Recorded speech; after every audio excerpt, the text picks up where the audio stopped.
Assalamualaikum warahmatullahi wabarakatuh. Perkenalkan, saya Siti Maisaroh dengan NIM 40118039.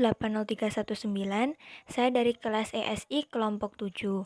Di sini saya akan menjelaskan tentang cost of capital. Cost of capital itu menentukan besarnya biaya real atas penggunaan modal dari masing-masing sumber dana untuk dicari biaya modal rata-rata dari keseluruhan dana. Sumber dana tersebut diantaranya biaya modal. Biaya modal itu biaya yang dikeluarkan untuk mendapatkan modal baik dari hutang, saham preferen, saham biasa maupun laba ditahan untuk investasi. Saham preferen sendiri yaitu campuran dari hutang dan saham biasa yang memiliki kewajiban tetap berhak menerima dividen lebih dulu. Laba ditahan yaitu pendapatan investasi dalam saham yang akan diterima oleh investor.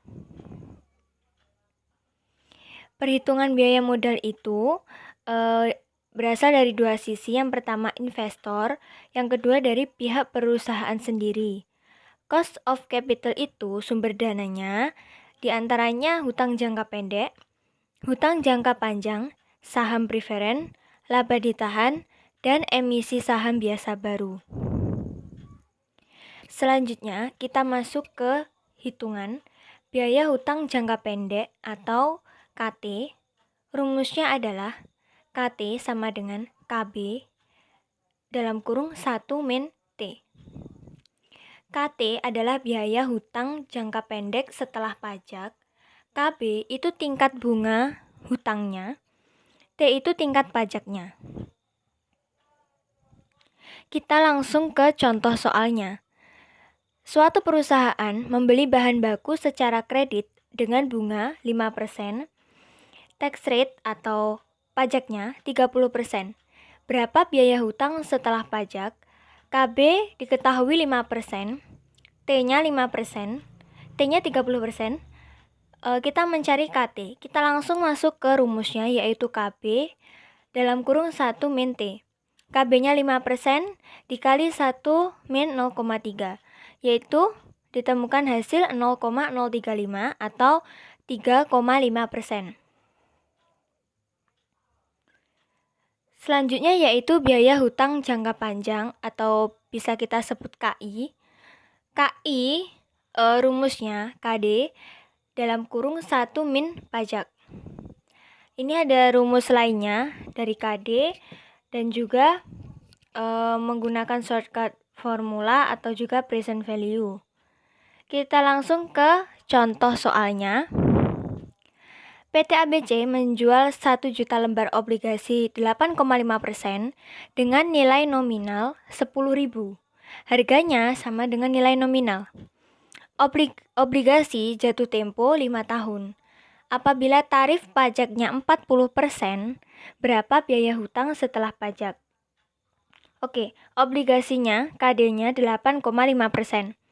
Harganya 10.000. N 5 tahun, pajaknya 40%. Berarti kita langsung masuk ke rumusnya yaitu KD dalam kurung 1 min pajak. 8,5% dikali 1 min 0,4. Hasilnya adalah 8,5% dikali 0,6 yaitu 5,1%. Selanjutnya biaya modal saham preferen. Di sini rumusnya P0 atau harga itu terdiri dari DP per KP. Jika ada flotation cost, biaya saham preferennya diperhitungkan atas dasar kas bersih yang diterima. Nah, KP atau tingkat keuntungan pemegang saham preferen itu berdasarkan DP atau dividen per P net dari harga jual per min flotation cost. Kita langsung ke contoh soalnya. Di PT ABC menjual saham preferen kumulatif nominalnya 10.000. Harganya 12.600. Dividen saham preferennya diperkirakan sebesar Rp1.000. Flotation cost setiap lembarnya Rp100. biaya modal saham preferennya berapa? Diketahui DP 1000, PNET-nya harga jualnya 12.600 dikurangi flotation cost-nya 100, sisa 12.500. Kita langsung masuk ke rumusnya, yaitu DP per PNET 1000 per 12.500, hasilnya 0,08 atau 8%. Ini adalah biaya modal sendiri. Biaya modal sendiri atau KE bisa kita dapatkan dari laba ditahan dan juga mengeluarkan saham baru. Biaya modal saham biasa itu rumusnya yang atas KO sama dengan D per E plus D plus P kali KI plus P per E plus D plus P kali KP plus E per E plus D plus P kali KE.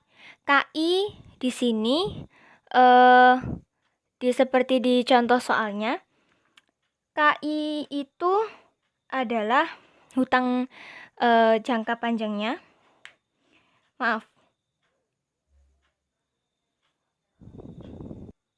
Hutang jangka panjang. Lalu KP itu saham preferennya, KE modal sendiri. Lalu yang bawah ini KE, biaya modal sendiri yang sebelumnya tadi, ini rumusnya D per P dalam kurung 1 min C plus G. Kita langsung ke contoh soalnya saja. Di sini ada struktur modalnya, sudah jelas. Ada hutang jangka panjang, 60 juta, saham preferen, dan seterusnya. Kita cari KI. Itu ada KD 1 min tingkat pajak. KD-nya 6%, tingkat pajaknya 0,5, KI 3%. Penyelesaiannya kita langsung masuk ke rumusnya. Angkanya kita masukkan tadi, yaitu 0,3 kali 3% ditambah 0,05 kali 7% ditambah 0,65 dikali 10%. Hasilnya 0,0775 atau 7,75%. Selanjutnya yaitu biaya modal laba ditahan. Rumusnya KR. Biaya modal laba ditahan itu KR sama dengan KC atau KE, modal sendiri, dalam kurung 1 min T, 1 min B. Kita ke contoh soalnya yang pertama. Harga saham biasa sebesar 1.000 per share.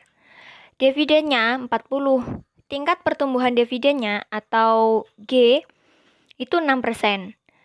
Rata-rata pajaknya 20% dan biaya maklar brokerage 5%.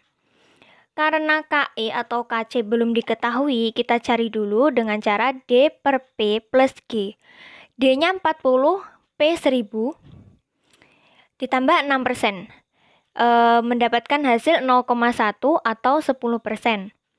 Kita masukkan ke rumus KR, KC 1 min T, 1 min P. KC-nya 0,1 dikali 1 min 0,2 dikali 1 min 0,05. Mendapatkan hasil 0,076 atau 7,6%. Oke, cukup sekian presentasi dari saya. Terima kasih atas perhatiannya.